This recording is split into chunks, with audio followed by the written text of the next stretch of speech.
वहाँ 6 छोटे बिस्तर कतार में लगे हुए थे, लेकिन कोई इंसान मौजूद नहीं था। थकन से चूर होकर वो एक बिस्तर के नीचे छुप गई, ये सोचकर कि शायद ये किसी शिकारी या डाकू का ठिकाना हो, लेकिन उसके पास अब और कोई चारा नहीं था।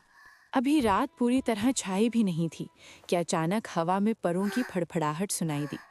वो सांस रोके फर्श से चिपक गई और बिस्तर के नीचे से झांकने लगी। खिड़की से 6 बड़े सफ़ेद हंस अंदर दाखिल हुए। उनकी आंखों में एक अजीब सी उदासी थी। जैसे ही वो ज़मीन पर उतरे, उन्होंने एक दूसरे पर अपनी चोंचों से फूंक मारी और देखते ही देखते उनके सफ़ेद पर झड़ने लगे। उनकी हंस वाली खाल किसी लिबास की तरह उतर गई और उनके नीचे से इंसानी जिस्म नमूदार हुए। शिफा की आंखें फटी की फटी रह गईं। ये कोई अजनबी नहीं थे, ये उसी के भाई थे। उससे रहा ना गया और वो रोते हुए बिस्तर के नीचे से बाहर निकली। भैया! उसकी आवाज़ में दर्द और खुशी का ऐसा तूफान था कि भाइयों के दिल दहल गए।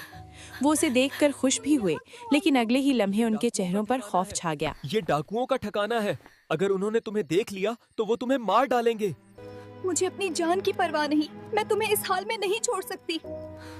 मुझे बताओ, इस जादू का तोड़ क्या है? ये शर्त बहुत कड़ी है मेरी बहन।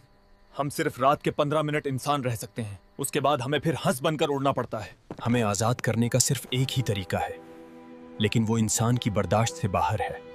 शिफा ने जिद की, मुझे बताओ। भाइयों ने एक दूसरे को देखा और फिर बड़े भाई ने भारी दिल से कहा, तुम्हें 6 साल तक ना एक लफ्ज बोलना है, ना हंसना है और ना ही रोना है।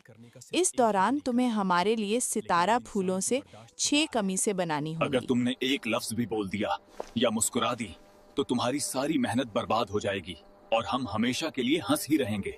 ये सुनते ही कमरे में खामोशी छा गई। 6 साल की खामोशी एक जिंदा इंसान के लिए ये मौत से कम ना था। लेकिन शिफा ने उनकी आंखों में देखा और फौरन सर हिला दिया। उसने जुबान से कुछ नहीं कहा, बस अपनी आंखों से यकीन दिलाया कि वो ये कर गुजरेगी। और जैसे ही उसने ये अहद किया, 15 मिनट खत्म हो गए। भाई दोबारा हंस बने और खिड़की से उड़ गए।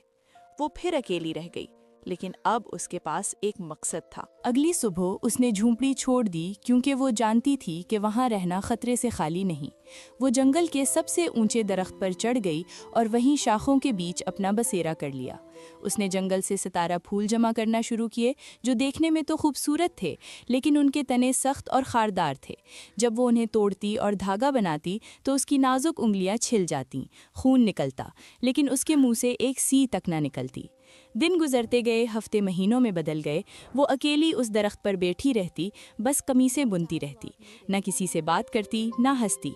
उसकी दुनिया सिर्फ सुई, धागा और वो फूल थे। कभी कभी उसे अपने भाइयों की याद सताती तो वो आसमान की तरफ देख लेती, लेकिन होंठ सख्ती से भींच लेती।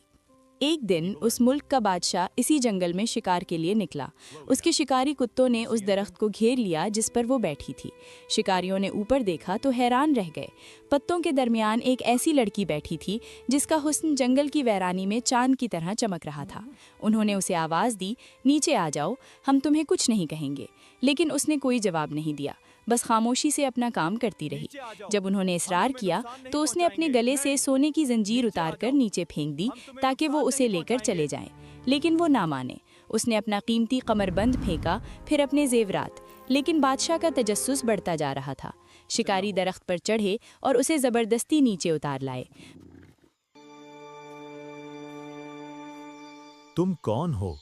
इस जंगल में अकेली क्या कर रही हो? बादशाह ने कई ज़बानों में सवाल किया,